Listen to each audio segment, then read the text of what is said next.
Welcome to the Insomnia Project. Sit back, relax, and listen as we have a conversation about the mundane. One thing that we can promise you is that our conversation will be less than fascinating so that you can feel free to just drift off. Thank you for joining us. We hope you will listen and sleep, and follow us on Twitter at Listen and Sleep. I'm your host, Marco Timpano, and joining me on today's podcast is Amanda Barker. Welcome, Amanda. Hi, thanks for having me. Amanda, many of our listeners know you because I mention you on a lot of our shows. Amanda is my wife. And Amanda, I know that you like to take long drives.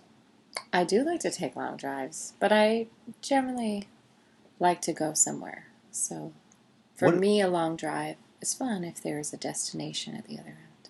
What is it about drives that you like, or driving in particular? There's a freedom involved in just driving through the country. I know for myself, when I haven't had a car, I haven't been as happy as I have been in the moments when I do. And so I just enjoy the freedom of getting behind the wheel or being a passenger, going for a drive and just exploring new places.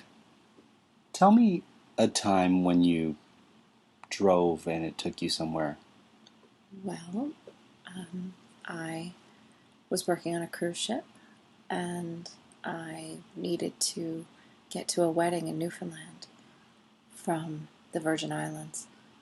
So I had a connection in Washington, D.C., but unfortunately, even though it was August, all the planes were grounded. So I rented a car and drove 13 hours. Wow. To Toronto, which was my next connection, so that I could make it in time for the wedding in Newfoundland. So, but that's not how you had planned the trip to be, right? You missed your connection, or they grounded it? Originally, there was no car involved. I see. But with all the flights grounded for at least 24 hours, the car became a necessity.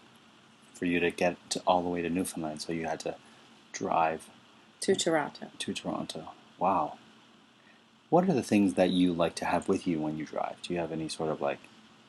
I like fruit if it's a long drive, because the sugar in the fruit wakes me up more than any caffeine could. I see. It's fun to have snacks.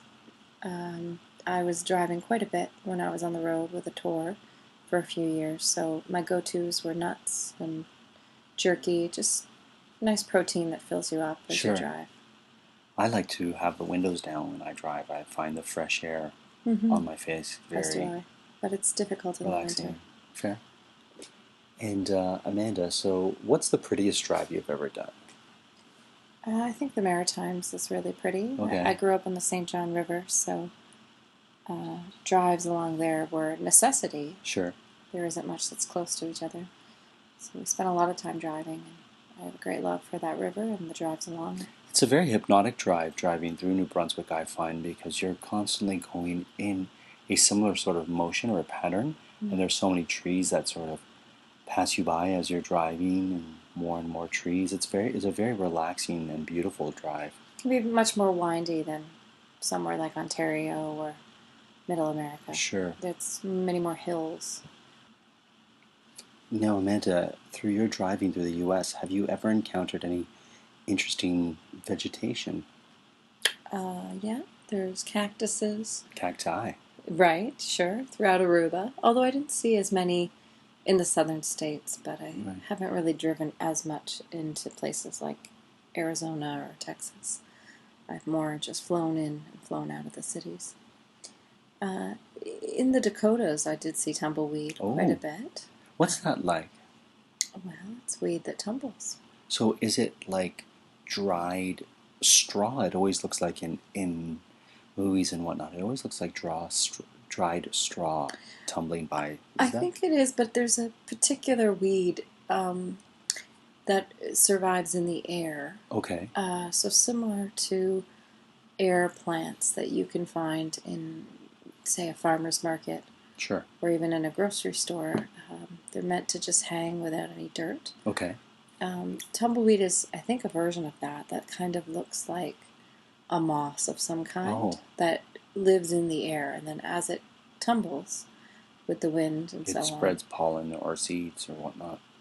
Yes, and also it collects dirt along the way. Oh, there you go. Mm-hmm. That must have been interesting to see. It certainly was. The first one was interesting, and then we saw so much more in like Wyoming. And Sure. I think I saw my first one in Wyoming, and then when I went to the Dakotas, it wasn't an anomaly anymore. You always picture tumbleweed with like stagecoaches and sort of that. Have you ever been on a stagecoach? A proper stagecoach? Mm-hmm. I think when I was young, I was in one. There's a carousel in Cape Cod. This is Massachusetts, of course. Yeah, in a place called Sturbridge Village. That's in Sandwich, Massachusetts, which is the first town you hit in Cape Cod. And it is, I think, the oldest carousel in the United States. Oh. And they have some old stagecoaches there that you can hop in and ride. Tell me about this carousel. Did you hop on the oldest? Many times when I was really? young, yeah. We would go to the carousel, we would get ice cream. Often we would go to Plymouth Plantation, which is not in Cape Cod, but not far. Cool. Mm-hmm. Now, the coolest drive I've ever taken would have to be the drive in California from San Francisco to Los Angeles. I've done that drive. It's a beautiful drive with the Pacific Ocean on your shoulder, and you hit all these sort of towns that you've heard of in California, pretty places. Mm-hmm. And some not so pretty. Sure, as you would. Fresno. But Fresno's not a pretty town? Not to my recollection. Okay. When I did that drive, most of it I did at night. So. Okay, wow. Monterey. Monterey's beautiful. San Simeon. Like, there's all these places that you drive by that are just so gorgeous. Monterey's beautiful, yeah. Also did the, I think it's a 101 highway in Florida. Sure. That you're by the Atlantic Ocean's on your shoulder, I believe, as you're driving. To the Keys, you mean? Yeah. Yeah, we did that together. It was quite beautiful. Mm-hmm. Yeah. You remember we had Dungeness crab? Yes. No. Was it Dungeness? No, it wasn't, because Dungeness crab is a crab from the West Coast. It was Stone crab. It was in season. That's the crab that has the black tips on their the black claws. tips. Yep, on their claws, and they were quite tasty. I'm a big fan of crabs, but you like lobster. I do. Do you remember what island that was in? That we had that crab? Yeah, I do. Marathon. No. Key Largo. Key Largo. There you go. Well, I like lobster a lot. Mm-hmm. To me, the best lobster is fresh from the East Coast. Mm-hmm. I'm not a fan so much of rock lobster, although if it's fresh, it's delicious. Right. I had some in the Philippines once that was really fresh, but generally speaking, if you're going to eat lobster, you better eat it on the East Coast. If you're eating it from frozen, something not quite is the same. Lost in the translations. Sure. Mm-hmm. Lobsters like to, or they don't like to, but they take a hot water bath before you chomp into them. And I know, Amanda, you like taking baths. Yeah, not quite as hot as lobster boil, but sure. Certainly I do like a good What is it about a bath that relaxes you? Just being surrounded in water. Mm-hmm. Sometimes I heard once that we all come from water and we spend our whole life trying to get back to it. Oh. And I think that resonates for me, certainly. So I'm happiest when I'm in water. Sure. And living in the city. Bath is sometimes as close as I can get. A little splish splash in the tub. Mm-hmm. Reading a magazine, having an iced coffee or a glass of wine, depending on the time of day. Sure. Those, especially if it's a fresh, new magazine that I'm cracking the spine on, that to me is the greatest joy. There you go. In a bath. Sure. I'm more of a shower person. I like to take a hot shower and just let the shower be. I guess you'd call it the shower head. Just the spray. The spray just sort of relax me, and I could stay there for hours. Mm-hmm. Do you like a lot of water pressure when you take a shower, or do you prefer a light sort of, gentle sort of rain type shower? I like both. Okay. I like having the ability to get both. So if I have sore muscles, if it's the end of a day, then I definitely like a pulse of some kind, some sort of water pressure. so that I can target it to certain areas or muscles. If it's the beginning of the day, then a rain shower is particularly refreshing. Mm-hmm. And I feel lucky because in this house we have 2 bathrooms. One has now that we have renovated, a rain shower. The other has the pulse. So it's a nice option that I have depending on where I want to take a shower in the morning. I've never been a fan of the sort of handheld shower heads that are kind of like almost like a phone. You see them a lot in Europe. That's not my preference. I prefer one that has a stronger sort of jet stream. That's my personal preference. Although I have taken showers where they have jets on the side versus up high coming down. They sort of hit you from all sides. We have a version of that here, Mm-hmm. body jets. Yes. So it can go rain shower, it can go body jets, or you can get a combination of both, which is usually too much water, but kind of nice if that's what you'd like. In terms of the telephone shower head, they're quite popular in Asia as well. Mm-hmm. And I think there's something very useful about being able to hold the nozzle. If you have a pet, they're very, very useful. Or child. Or child. Mm-hmm. Washing feet is particularly useful with a telephone shower. So if you live in a beachy or sanded area, Right. they're very helpful. So they do serve a purpose.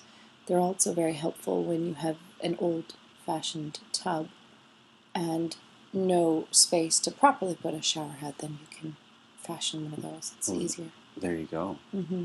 And Amanda, you're a big fan of pools too. Do you prefer a saltwater pool or traditional sort of chlorinated pool? Oh, I don't know if I can choose. Okay. I like any pool. All right. A clean pool is the pool that I like.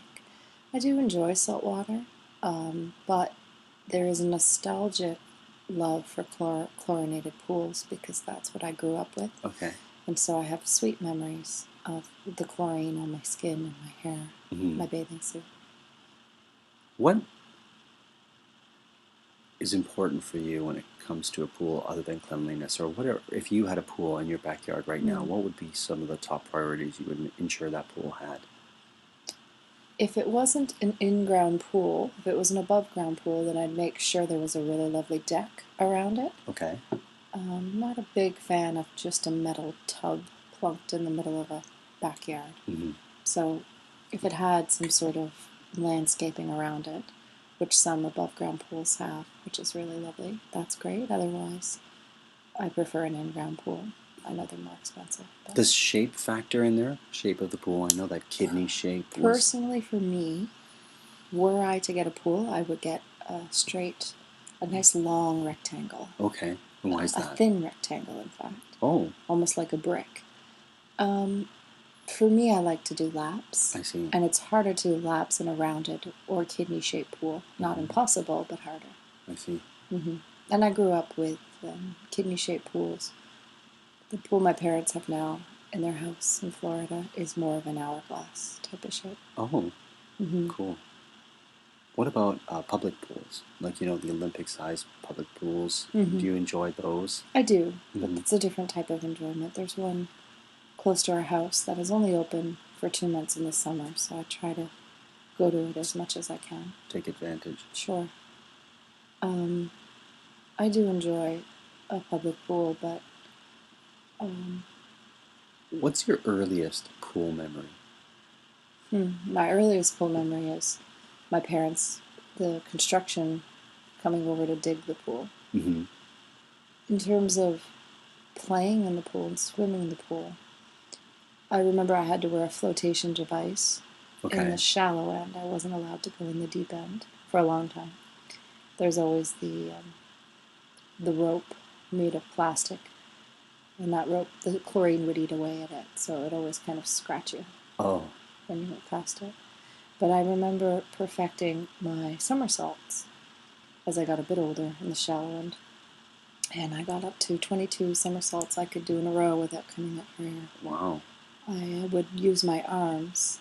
They were not a proper somersault, but I would use my arms to propel my little body underwater. Right. So as my arms went in circles, my body would whip around faster, and 22 was my max. That said, I wasn't good with numbers, so it could have been closer to 11. Okay, fair enough. Now, from pools to the ocean, have you ever snorkeled? I have. And what do you think of snorkeling? Do you enjoy it? I do. I love it. Okay. The first time I snorkeled was in the Philippines. Okay. And I loved it. I fell instantly in love. The silence underwater is something I really, really love. My family talked a lot. Mm-hmm. I talk a lot. Mm-hmm. I certainly love a life filled with noise and chatter and discussion and music. But the serenity of being underwater is something you can't match. And being able to just be part of that life, even just for a short window in time, is quite lovely. Have you seen any interesting sea creatures as you snorkel? I have. I've snorkeled with stingrays in the Cayman Islands. I saw gorgeous fish and coral in Thailand and the Philippines. Bermuda had really fascinating fish, although it was much more difficult to snorkel unless you were in a bay there because it is surrounded by the Atlantic Ocean. It's pretty intense water.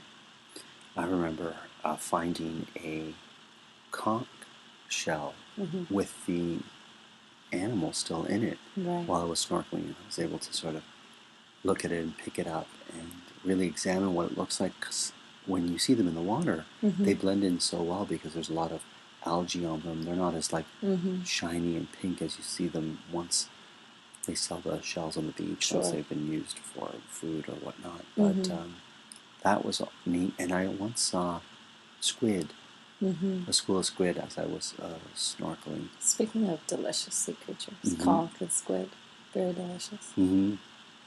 Conch salads. Conch fritters. Conch sandwich. There is, I think I've had all grilled three of conch, those. There you go. Yeah, really good. And of course, squid is delicious. When I lived in Korea, squid was the number one seafood eaten there. So very much love squid. You can go into a shop of nothing but dried squid, hanging almost as though it's clothing in racks, drying. And are you a fan of dried squid? I am, but I'm a much bigger fan of fresh squid. I see. Yeah. Dried squid is it's almost like a jerky. It's a salty kind of leathery product. So you kind of get used to it, but it's not. If you're not used to it, it's something that takes a while, I think. I like a lot of lemon with my seafood, in particular with calamari. Me too. Have you ever picked a lemon off a tree? My parents used to have a home that had a sort of lemon, orange, citrus combination fruit. So one time I picked all of it off a tree and attempted to make a lemonade. Right. It was pretty bitter. Okay. Do you know what the fruit was? Like a quince or more like a... No, it was... I think it was a type of orange. Okay. But not an orange known for juicing. It could be like a wild orange of some sort. Sure. I know whenever I'm in Florida at your parents' place, we go to this one place called Hales that has all kinds of citrus, and they sell it, and we can order it by mail through them as well and get packages delivered to you. I think they were one of Oprah's favorite things. Oh, really? I think so. I know they were in lots of Oprah magazines anyway. Oh, there you go. Well, if they're not one of her favorite things, they're certainly one of my favorite things. I love grapefruit and oranges and lemon. And once, when I was in southern Italy in the Campania area by Amalfi, they have this lemon that is so huge, the size of a small football almost. I couldn't believe how large it was. I had to buy one to really sort of see and peel back the skin, and it had so much pith that it was like mainly skin. The fruit inside wasn't as big as you would have expected it to be based on the size of the actual lemon. And I love candied peel, like orange peel or lemon peel. Sure. How about you? Yeah, I love a candied ginger in particular. But candied orange is lovely too. I know my favorite cannoli has a candied orange peel. There you go. On it, which with pistachios is pretty divine. And pretty traditional as well. I once picked a pomegranate off a tree. Oh. Yeah, that's not something you see very often. very messy to eat in an office environment, the pomegranate. I would say. Yeah. I've ruined many blouses trying to eat a pomegranate in an office environment.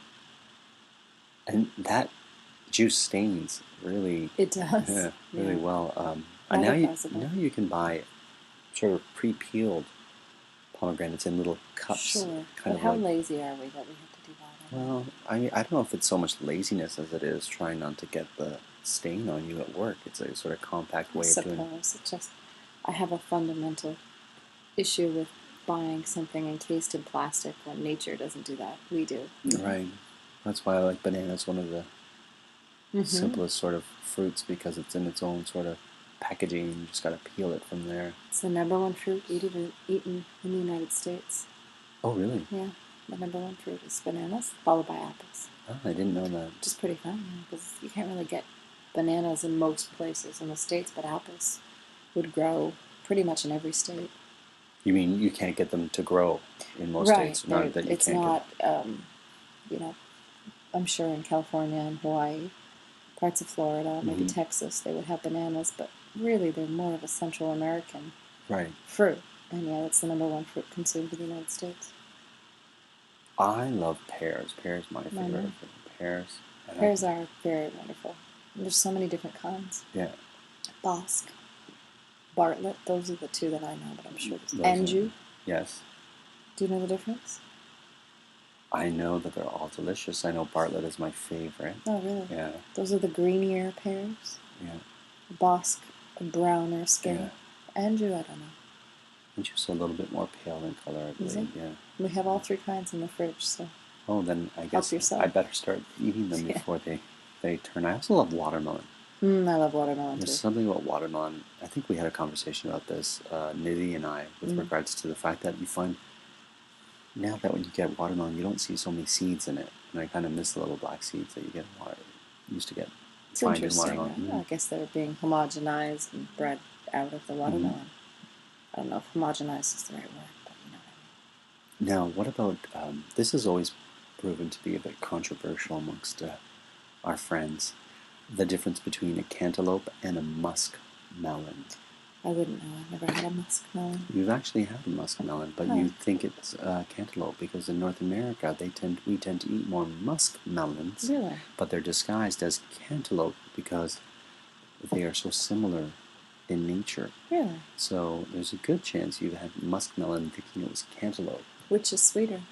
I believe the cantaloupe is sweeter than the muskmelon. But I would have to ask our friend Dale, because she's quite the sort of expert on muskmelons versus cantaloupe. So it was through her that I discovered that there was an actual difference. Foreshadowing for another broadcast. Yeah, another episode with Dale and her knowledge on the muskmelon. Have you ever been in a store where they spray perfume on you? Yeah. I hate that. Yeah, I don't know if they're allowed to do it anymore because so many people have allergies now. I had a job once where I had to spray perfume on people on Father's Day. That's horrible. Yeah, That's a horrible job. I know. I hated every minute of it, but I'd have to be like, would you like to try a new scent? Would you like to try a new scent? It was, probably the worst job I've ever had. I grew up in a small town, so that was definitely not one of the jobs on offer. There was nowhere big enough to spray perfume on people. Mm-hmm. We didn't have a department store really or anything like that. No. No. It would have been an hour away. Wow. Our big summer jobs were working in a factory or water slides, being a lifeguard. Oh. That was like the good job. Were you ever a lifeguard? No, I wasn't. I didn't have any formal training in swimming until I was 16 and then did all my levels in a month. Wow. Yeah. I was 16, so sure. I could knock off the stuff that kids do pretty quickly. Fair enough. Bubbles in the water, things like that. Right. But, so it's just perfecting. A lot of the strokes I was able to do, I just didn't have any technique. So, it'd be like if a kid had a pair of ice skates and skated on a pond behind their house and did all the stuff on their own without ever having any formal training. That was the way I was with swimming. My sister is a lifeguard, and she worked at one of those big sort of amusement pool parks. And I remember her, like, always sort of with her hair back and wearing white shirt that said the name of the location, and she'd be going off to the lifeguard. And she never had to save anyone, but she did have to yell at kids to get them out of the sort of deep end when they were... When I first moved to the city the first year, we took a bus to that location because we didn't have access to water at all. We dreamt about going to this water park, so we hopped on a bus to go north of the city to go. So I often wonder if your sister was a lifeguard when I was there that one time. Oh, we'll have to figure it out. I think we went on a Wednesday or something. Well, we hope you enjoyed this podcast and all our sort of water talk. Right, Amanda? We talked a lot about... Absolutely. We jumped from baths to pools to oceans. To things that you eat in the water, to things you see snorkeling. Well, as always, the Insomnia Project is produced by Drunkcast Productions, and we hope you had the opportunity to listen and sleep.